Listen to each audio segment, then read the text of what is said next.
Hello everyone, I am Sneha Shalvi. हम लोग यहाँ पे बिहार स्पेशल पढ़ रहे थे।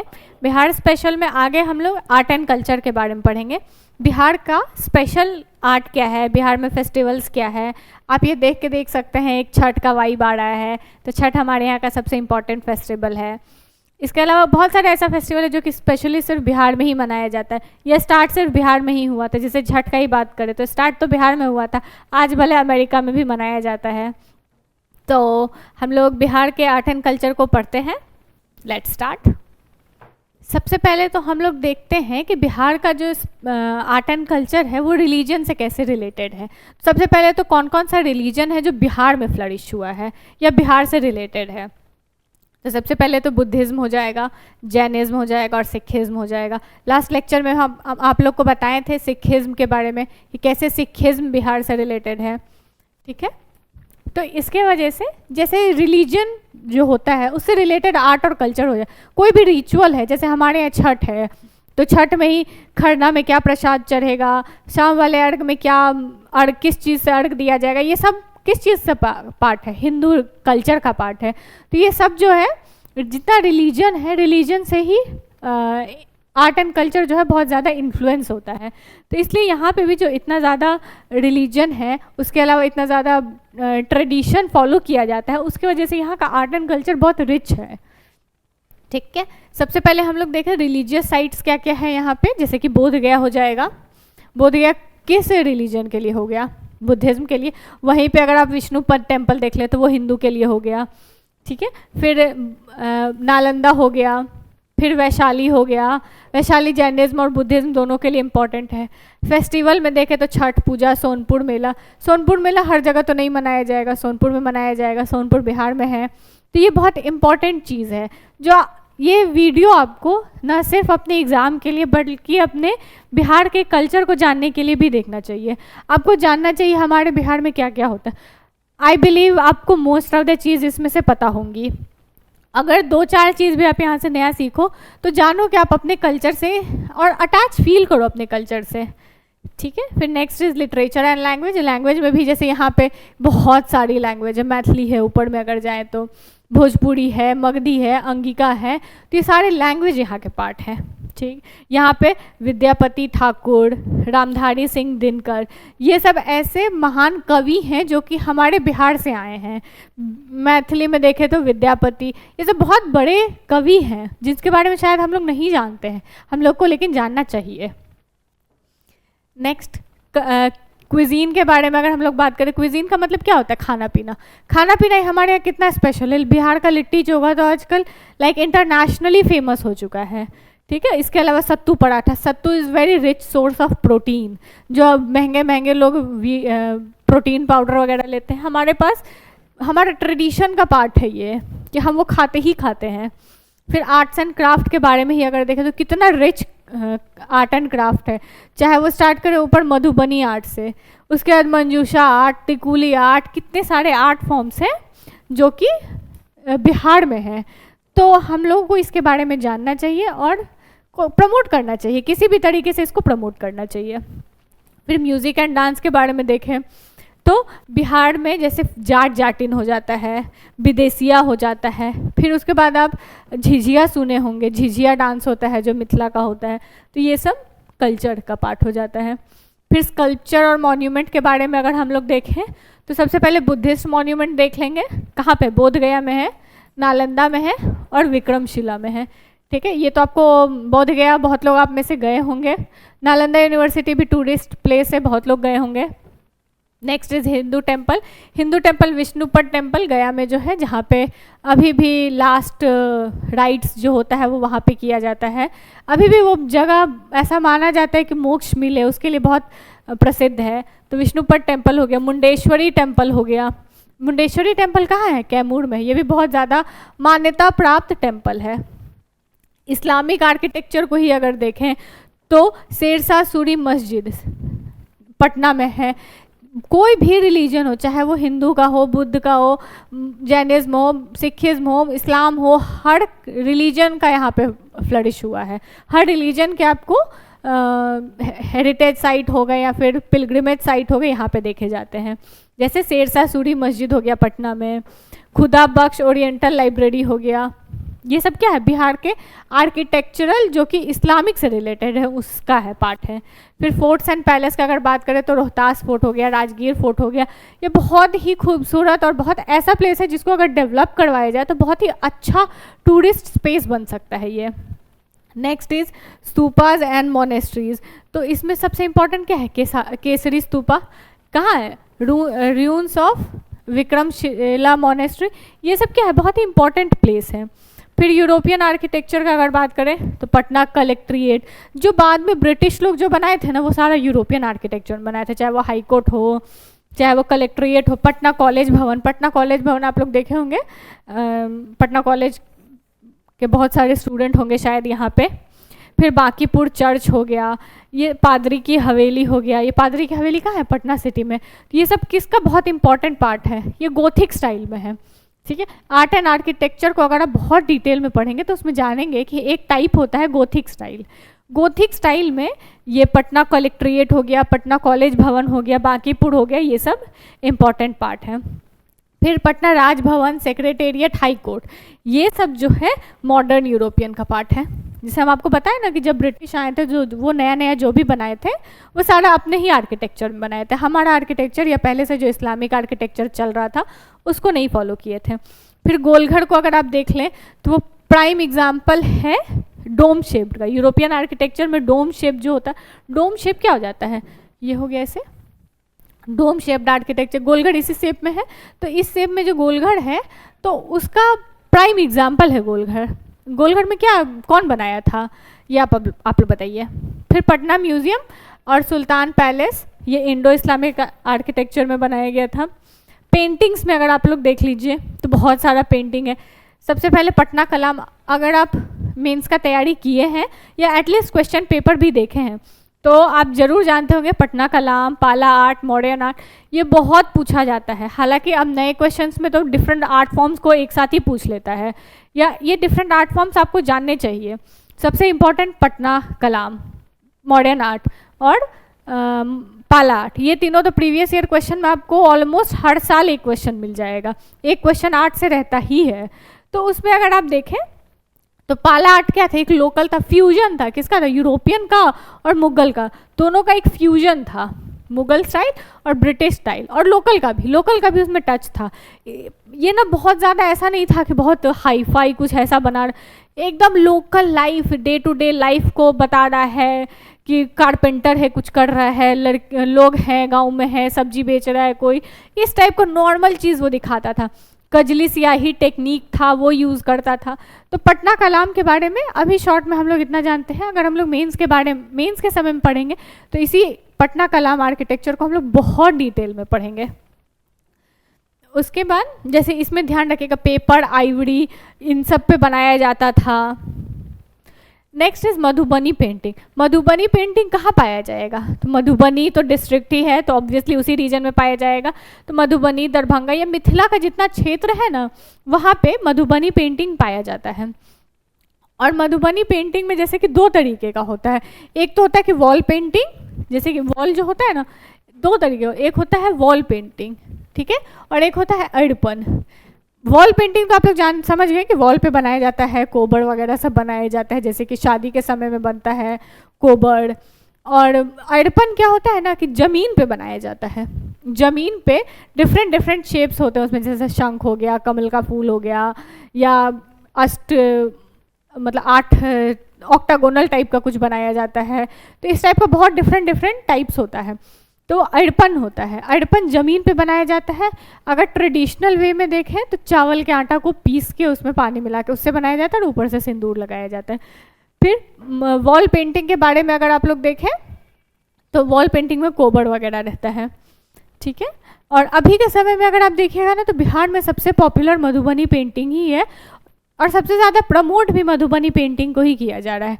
चाहे आप यहाँ पे वॉल्स पे देखिएगा, वॉल्स पे मधुबनी पेंटिंग बने हुए हैं, या फिर कपड़े बहुत ज़्यादा पॉपुलर हो गया, मधुबनी पेंटिंग बना हुआ साड़ी, मधुबनी पेंटिंग बना हुआ दुपट्टा, ये बहुत पॉपुलर हो चुका है।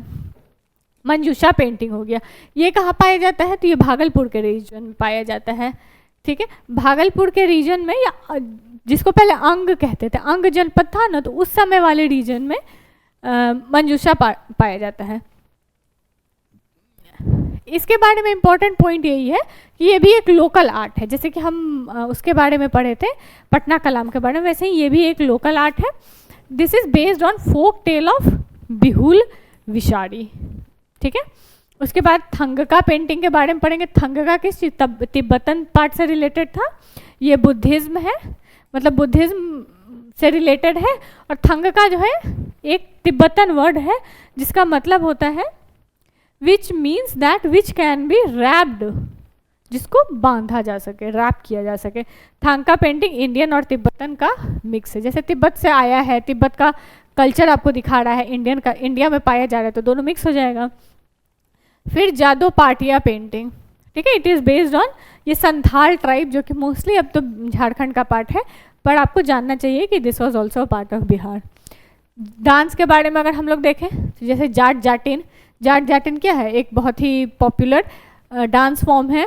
फिर स्वार चैत, ये ना चैत माह जो होता है, हिंदी में जो चैत माह जिसको कहते हैं उस समय होता है। द नेक्स्ट इज स्वार चैत, जो कि चाइल्ड बर्थ के समय में गाया जाता है, जैसे बच्चे होते हैं ना, बच्चे का बर्थ हुआ तो उस समय गाया जाता है।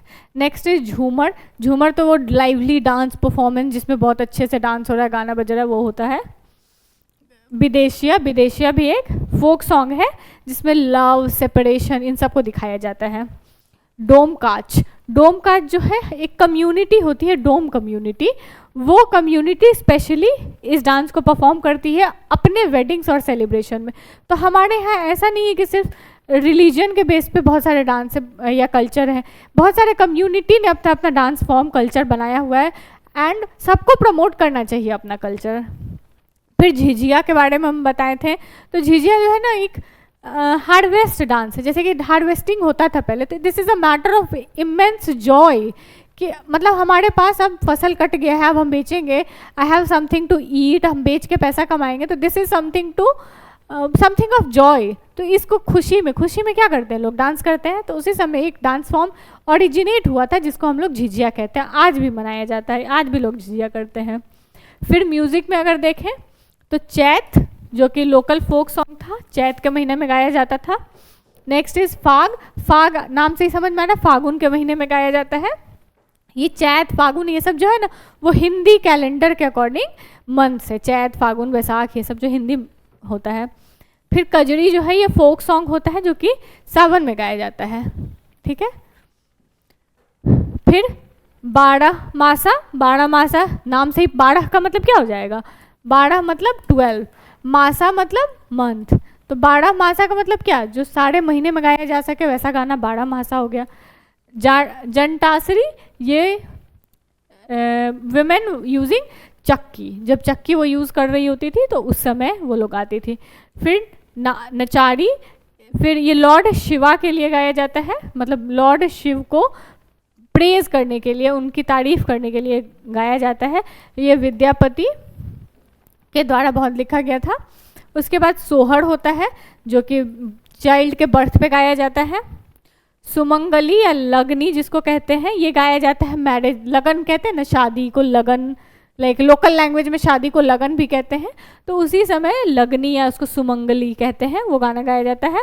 बटोहिया, बटोहिया जो है ना वो पेट्रियाटिक सॉन्ग्स होता है, जैसे अभी हम लोग बहुत सारे पेट्रियाटिक सॉन्ग गाते हैं ना, तो उसी टाइप से पेट्रियाटिक कल्चरल फोक सॉन्ग अगर कहें हम लोग तो वही बटोहिया है। फिरंगिया है, ये भी पेट्रियाटिक सॉन्ग है।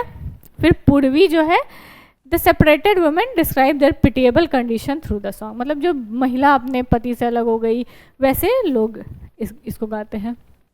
फिर हम लोग फेस्टिवल्स के बारे में देखते हैं, तो सबसे इम्पॉर्टेंट तो हमारा छठ पूजा है। हमारे बिहार को अगर किसी चीज़ के लिए जाना जाता है अगर फेस्टिवल में, तो वो छठ पूजा है। आजकल तो छठ पूजा अक्रॉस ग्लोब मनाया जाता है, नॉट इवन अक्रॉस कंट्री, पूरा ग्लोब पे, मतलब छठ के समय में आप वीडियोज़ वगैरह देख सकते हैं कि हर जगह ये मनाया जाता है। बिहार के लोग कहाँ नहीं पहुँचे हुए। छठ में हम लोग क्या करते हैं, सूर्य भगवान की पूजा करते हैं, सूर्य की आराधना, इतना नेचुरल फेस्टिवल है ये कि हम लोग इसमें नेचर को अप्रिशिएट करते हैं, नेचर को वर्शिप करते हैं। इसमें कुछ भी ऐसा आइडल वर्शिप या ऐसा कुछ नहीं, कोई भगवान की मूर्ति बनाया गया, कुछ एक्स्ट्रा प्रॉब्लम या कुछ भी ऐसा एक्स्ट्रा दिखावा कुछ भी नहीं। एकदम सिंपलेस्ट पॉसिबल वे में सबसे ट्रेडिशनल तरीके से जो पर्व मनाया जाता है वो है छठ, एकदम पवित्रता के साथ। वहाँ पे कोई भी आदमी ऐसा काम नहीं करता है जो कि थोड़ा भी इनऑस्पिशियस हो, ठीक है। जैसे इसमें हम लोग सूर्य का पूजा करते हैं, ओके। फिर और जो व्रती होती है, छठ व्रती होती है, वो व्रत रखती हैं। सबसे पहले नहाए खाए होता है, फिर खरना होता है, खरना का प्रसाद मिलता है, फिर शाम का अर्घ होता है, फिर सुबह का अर्घ होता है। तो इस तरीके से छठ पूजा मनाया जाता है। आई एम श्योर सबको ये बात पता होगा। फिर next is Sonpur cattle fair. Sonpur में मनाया जाता है, नाम से ही पता चल रहा है।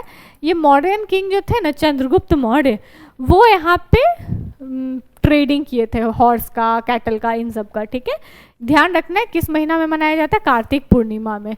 दिवाली जैसे कार्तिक चल रहा है ना अभी, कार्तिक में ही छठ वगैरह सब होता है, दिवाली छठ सब होता है, ठीक है। तो उसी कार्तिक महीना में पूर्णिमा को हम लोग मनाते हैं सोनपुर कैटल फेयर।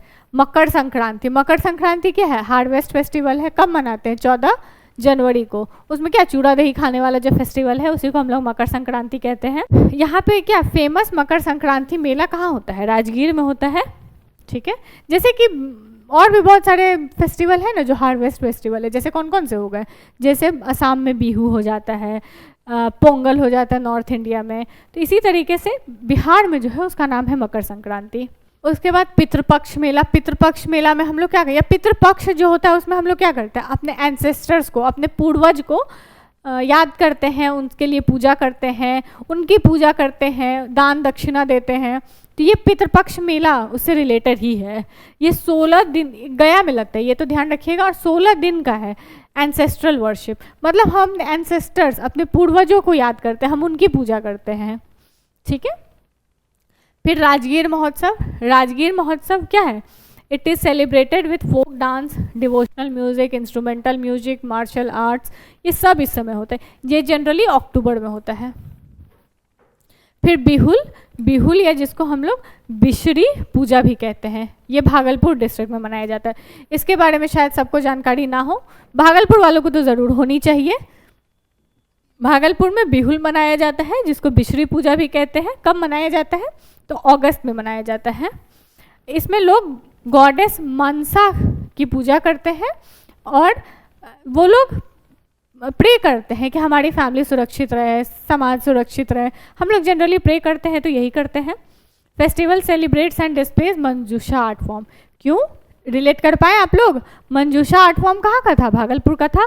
और ये बिहुला फेस्टिवल कहाँ का है, तो भागलपुर का है। तो इसी फेस्टिवल के समय में मंजूषा आर्ट लोग बनाते हैं, ठीक है। देखिए इसमें ये कैसे स्टार्ट हुआ था, the celebration originates from folk tale of girl Behula who prayed to goddess Manasa who restored the life of her husband Lakhindar. तो जैसे कि एक शायद सुने होंगे वट सावित्री की कथा, कि सावित्री भगवान से लड़ के अपने पति का प्राण वापस लेके आ गई थी। उसी तरीके का कहानी यहाँ भी है। लड़की का नाम चेंज हो चुका है, लड़की का नाम बिहुल है। वो अपने पति का जान भगवान से लड़ के भगवान की पूजा करके वापस ले आई थी, ठीक है। भगवान गॉडेस मनसा की पूजा करके वापस लेके आ गई थी। इसी वजह से यहाँ पे जो है ये फेस्टिवल मनाया जाता है जिसमें लोग अपने फैमिली की प्रोटेक्शन की प्रे करते हैं भगवान से। Next is Buddha Jayanti. बुद्ध जयंती किससे रिलेटेड होगा, बुद्धिज्म से रिलेटेड होगा, गौतम बुद्ध से रिलेटेड होगा, जिनको यहाँ इनलाइटनमेंट मिला था। बुद्ध जयंती सेलिब्रेटेड इन बोध गया ऑन बैसाख पूर्णिमा, ठीक है। फिर तीज के बारे में हम लोग जानते हैं। तीज हमारे घर की महिलाएं रखती हैं अपने पति के लिए, अपने पति की लंबी उम्र के लिए, ठीक है। फिर लैंग्वेज के बारे में अगर हम लोग बात करें, so that was all about festivals. अब हम लोग लैंग्वेज पे आते हैं। लैंग्वेज में बहुत सारी है। सबसे पहले Bhojpuri. Bhojpuri one of the language है बिहार की, जो कि सिर्फ बिहार में नहीं, बिहार यूपी दोनों, ईस्टर्न यूपी में भी अब देखिएगा ना बहुत ज़्यादा बिहार का कल्चर है। तो बिहार के लोग मतलब लगभग 40 मिलियन पीपल हैं जो ईस्टर्न उत्तर प्रदेश, बिहार और झारखंड में भोजपुरी बोलते हैं। फिर मगधी के बारे में बात करें तो मगधी कैसा लैंग्वेज है, इंडो आर्यन लैंग्वेज है। ये पटना, गया, औरंगाबाद, जहानाबाद, इन सब जगह पे मगधी बोला जाता है। ठीक है। मैथिली के बारे में अगर हम लोग देखें तो नॉर्दर्न बिहार जो मिथिला का रीजन है, जैसे मधुबनी, दरभंगा, ये सब वाला रीजन जो हो गया, यहाँ पे मैथिली बोला जाता है। ये भी एक इंडो आर्यन लैंग्वेज ही है, ये ध्यान रखिएगा। इंडो आर्यन लैंग्वेज कौन कौन है? तो मगधी और मैथिली दोनों इंडो आर्यन लैंग्वेज ही है। Mithilakshar historically significant and is written in distinctive script. इसके स्क्रिप्ट के लिए तो खैर थोड़ा इशू भी है ही चल रहा है, हालांकि इसको देवनागरी में भी लिखा जाता है। उर्दू की अगर हम लोग बात करें तो Urdu is one of our official language also. हमारा ऑफिशियल लैंग्वेज कौन कौन सा? हिंदी और उर्दू ही है। इंग्लिश हमारा ऑफिशियल लैंग्वेज नहीं है। आप बहुत जगह देखे होंगे कि हिंदी में कुछ लिखता है, मतलब यहाँ पे, उसके नीचे उर्दू में कुछ लिखा रहता है। तो ये दोनों ऐसा क्यों रहता है? क्योंकि ये हिंदी और उर्दू दोनों हमारा ऑफिशियल लैंग्वेज है। ये हिंदी जो है हमारा फर्स्ट लैंग्वेज है और उर्दू जो है वो सेकेंड लैंग्वेज है। ठीक है। उर्दू का ओरिजिन कहाँ से हुआ है? पर्शियन से हुआ है। बहुत लोग यहाँ पे आपको दिख जाएंगे जो उर्दू में बहुत फ्लुएंट होंगे, लिखना पढ़ना सब कुछ जानते हैं उर्दू में। Next is Angika. अंगिका जो है ईस्टर्न बिहार के लोग बोलते हैं मोस्टली। ठीक, ईस्टर्न बिहार और वेस्टर्न झारखंड के लोग, ये भी इंडो आर्यन ग्रुप का ही लैंग्वेज है जिसको अंगिका कहते हैं। ये ना थोड़ा थोड़ा भोजपुरी जैसा भी होता है और थोड़ा थोड़ा मैथिली जैसा भी होता है। मतलब कोई ऐसा लैंग्वेज जो आपको उसमें भोजपुरी का भी थोड़ा सा फ्लेवर मिले, मैथिली का भी मिले, तो उस टाइप के लैंग्वेज को हम लोग अंगिका कहते हैं। Next is Santhali. ये ऑस्ट्रो एशियाटिक लैंग्वेज है, बस एक यही डिफरेंट मिला, बाकी तो सब इंडो ऑस्ट्रेलियन ही, इंडो आर्यन ही था। ऑस्ट्रो एशियाटिक लैंग्वेज कौन सा है? संथाली है, जो कि बिहार और झारखंड में बोला जाता है। संथाल परागना रीजन में संथाल रिवोल्ट के बारे में आप लोग जानते होंगे, शायद नहीं जानते होंगे तो मॉडर्न में हम इसके बारे में बताएंगे, और अगर मेंस के लिए पढ़ें तो हम लोग मेंस में इसको बहुत डिटेल से पढ़ेंगे, क्योंकि संथाल रिवोल्ट जो है one of the most important topic है मेंस के लिए। ठीक, तो ये बहुत सारे लैंग्वेज वगैरह जो है यहाँ पे मिलते हैं। तो इस तरीके से हम लोग क्या क्या पढ़ें, एक बार अगर हम लोग क्विक रिविजन करें तो सबसे पहले हम लोग जाने थे कि कहाँ कहाँ क्या क्या रीज़न है कि इतना ज़्यादा कल्चर और डाइवर्सिटी है, क्या क्या इंक्लूड होता है इसमें। तो सबसे पहले तो रिलीजन के बारे में जाने, बुद्ध सिख जैन सब है यहाँ पे, जैसे कि बुद्ध से रिलेटेड बोध गया हो गया, नालंदा हो गया, फिर वैशाली हो गया जो कि जैनिज्म और बुद्धिज़्म दोनों से रिलेटेड है। फिर फेस्टिवल के बारे में जाने, सोनपुर मेला, छठ पूजा, तीज, ये सब। लिटरेचर के बारे में जाने, रामधारी सिंह दिनकर, विद्यापति, ये सब यहाँ से आते हैं। फिर क्विजीन के बारे में जाने कि सत्तू हमारे यहाँ का बहुत फेमस है, जो कि सत्तू पराठा हो या फिर सत्तू पीते भी हैं हम लोग, एज अ ड्रिंक भी हम लोग पीते हैं, लिट्टी चोखा हो। फिर आर्ट एंड क्राफ्ट के बारे में हम लोग जाने, मधुबनी आर्ट, मिथिला आर्ट, मंजूषा आर्ट, ये सब। म्यूज़िक एंड डांस के बारे में हम लोग जाने। मॉन्यूमेंट में बहुत सारे इंपॉर्टेंट मॉन्यूमेंट है, गया में, नालंदा में। हिंदू टेम्पल है बहुत सारा, जैसे विष्णुपद टेम्पल है गया में, मुंडेश्वरी टेम्पल है कैमूर में। फिर इस्लाम, हमारे यहाँ सेक्युलरिज्म हर तरीके से है। हमारे यहाँ जितना हिंदू आर्किटेक्चर है, इस्लामिक आर्किटेक्चर भी है। शेरशाह सूरी मस्जिद हो गया, खुदा बख्श ओरिएंटल लाइब्रेरी हो गया, जो कि आप पटना कॉलेज वाले रास्ता में देख सकते हैं। फिर फोर्ट्स एंड पैलेसेस हो गया, रोहतास फोर्ट हो गया, स्तूपा हो गया, मॉन्यूमेंट हो गया। फिर यूरोपियन आर्किटेक्चर में हम लोग देखे थे गोथिक स्टाइल में बहुत सारा था, जैसे बांकीपुर चर्च, पटना कॉलेज, ये सब। फिर मॉडर्न यूरोपियन स्टाइल में बहुत सारा था, हाई कोर्ट, पटना सेक्रेटेरिएट, ये सब। उसके बाद पेंटिंग के बारे में हम लोग जाने, जैसे कि पटना कलाम पेंटिंग, जो कि बहुत ही इम्पॉर्टेंट पेंटिंग है बिहार के लिए भी, हमारे लिए भी और मेंस के लिए भी। मधुबनी पेंटिंग के बारे में जाने कि वॉल पेंटिंग होता है, एड़पन होता है। फिर मंजूषा पेंटिंग के बारे में जाने, जो कि भागलपुर में बनाया जाता है मोस्टली। थांगिका पेंटिंग के बारे में जाने, जो कि बुद्धिज़्म से रिलेटेड है, तिब्बतन से, इंडो और तिब्बतन स्टाइल इसमें आपको देखा जाएगा।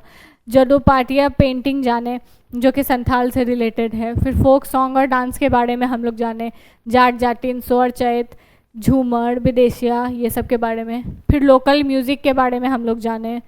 फिर फेस्टिवल्स के बारे में हम लोग जाने, बहुत सारे फेस्टिवल कौन कौन से, छठ पूजा, सोनपुर, मकर संक्रांति। फिर पितृपक्ष मेला, बिहुल। लैंग्वेज के बारे में जाने।